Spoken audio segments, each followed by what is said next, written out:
ജാസി വീണ്ടും എയറിലായിരിക്കുകയാണ് സുഹൃത്തുക്കളെ. യുഡിഎഫ് ഭരണത്തിൽ വന്നാൽ സ്ത്രീകൾക്ക് സൗജന്യ യാത്ര എന്നൊരു പ്രഖ്യാപനം വന്നിരുന്നു. അത് ഏകദേശം ഇപ്പോൾ നടപ്പായി തുടങ്ങി. അതിനെപ്പറ്റി ഒരു വ്യക്തി ജാസിയോട് തിരക്കി, നിങ്ങൾക്ക് സൗജന്യ യാത്ര ലഭിക്കുമോ എന്ന്. അപ്പോൾ ജാസി പറഞ്ഞു, എനിക്ക് എന്തുകൊണ്ട് ലഭിച്ചുകൂടാ, ഞാനൊരു സ്ത്രീയല്ലേ എന്ന്.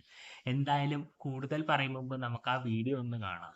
പിന്നെ ഈ യുഡിഎഫിന്റെ ഒരുപാട് പ്രഖ്യാപനങ്ങളുണ്ട്. അതായത് ബസ്സിൽ സ്ത്രീകൾക്ക് സൗജന്യ യാത്രയൊക്കെ. അപ്പൊ ജാസിനെ ബസ്സിൽ കയറ്റിട്ട് ഫ്രീ ആയിട്ട് സൗജന്യ യാത്ര തരുമോ? പിന്നെന്താ, ഞാൻ സ്ത്രീയല്ലേ, എനിക്ക് സൗജന്യ യാത്ര വേണ്ട. മോനെ ജാസി, ഒരു വ്യക്തി സ്ത്രീ വേഷം കെട്ടി എന്ന് കരുതി ആ വ്യക്തി ഒരിക്കലും സ്ത്രീയാകുന്നില്ല. ഇതിനെയൊക്കെ ഞങ്ങളുടെ നാട്ടിൽ പറയുന്നത് ഫാൻസി ഡ്രസ് എന്നാ. അവൻ തന്നില്ലെങ്കിൽ ഞാൻ അവിടെ പ്രതിഷേധം ഉണ്ടാക്കും. ഞാനത് എന്തോന്നും പറഞ്ഞ് പ്രതിഷേധം ഉണ്ടാക്കും. ഞാൻ സ്ത്രീ വേഷം കെട്ടി വന്നിട്ട് എനിക്ക് സൗജന്യ യാത്ര ലഭിച്ചില്ലെന്നോ? അങ്ങനെയാണെങ്കിൽ ഞങ്ങൾ പുരുഷന്മാർക്കും സ്ത്രീ വേഷം കെട്ടി വന്നിട്ട് ഞങ്ങൾക്കും വേണം സൗജന്യ യാത്ര എന്ന് പറഞ്ഞാൽ പോരെ? ലേശം ഉളുപ്പുണ്ട്. ആ ഒരു നിയമം അവർ പറഞ്ഞിട്ടുണ്ടെങ്കിൽ അത് വാങ്ങിച്ചിട്ടേ ഞാൻ അടക്കും. അത് വാങ്ങിക്കേണ്ടവർ സ്ത്രീകളാണ്, അതവർ വാങ്ങിച്ചോളും. ഉറപ്പാണ്. ഉറപ്പിനെന്ത്? എന്നാ നമുക്ക് ബസ്സിൽ കാണാം. പിന്നെ ബസ്സിൽ കാണാം. നമുക്ക് ബസ്സിൽ എല്ലാവർക്കും കൂടി നമുക്ക് ബസ്സിൽ എല്ലാവർക്കും കൂടി ജാസി കിടന്ന് കെഞ്ചന കാണാം. എനിക്കും തരുമോ യാത്ര സൗജന്യമായി? അല്ലാതെ എന്ത് പറയാം.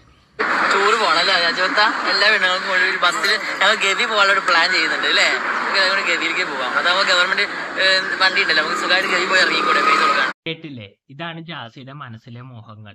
സ്ത്രീകൾക്ക് സൗജന്യ യാത്ര എന്നത് നല്ല കാര്യം തന്നെയാണ്. പക്ഷെ മറുചോദ്യം ഇപ്പോഴും നിലനിൽക്കുന്നു, പുരുഷന്മാർക്ക് വേണ്ടി എന്ത് ചെയ്തു എന്ന്. കാരണം സ്ത്രീകളുടെ വോട്ട് കൊണ്ട് മാത്രമല്ലല്ലോ യുഡിഎഫ് ഭരണം നേടിയത്. അതുകൊണ്ട് അതൊരു ചോദ്യമായി ഇപ്പോഴും നിലനിൽക്കുന്നു.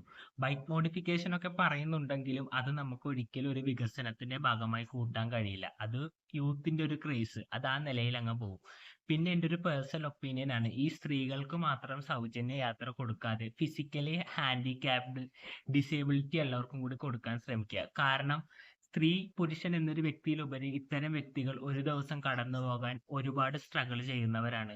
ഇപ്പൊ ഡയാലിസിസ് ഒക്കെ ചെയ്യുന്നവരാണെങ്കിൽ ചിലപ്പോൾ ഡെയിലി ഹോസ്പിറ്റലിൽ പോയി വരേണ്ട കേസ് ഉണ്ടാവും. അപ്പോൾ ഇത്തരം വ്യക്തികളെയും കൂടി പരിഗണിച്ച് അവർക്കും സൗജന്യ യാത്ര കൊടുക്കുകയാണെങ്കിൽ അത് എന്തുകൊണ്ടും നല്ലതാണെന്ന് എനിക്ക് തോന്നുന്നു. ഇതെന്റെ ഒരു പേഴ്സണൽ ഒപ്പീനിയൻ മാത്രമാണ്. നിങ്ങൾക്ക് എന്ത് തോന്നുന്നു എന്ന് താഴെ കമന്റ് ബോക്സിലൂടെ രേഖപ്പെടുത്തുക. അടുത്തൊരു വീഡിയോയിൽ കാണുന്നവരെ ബൈ ബൈ.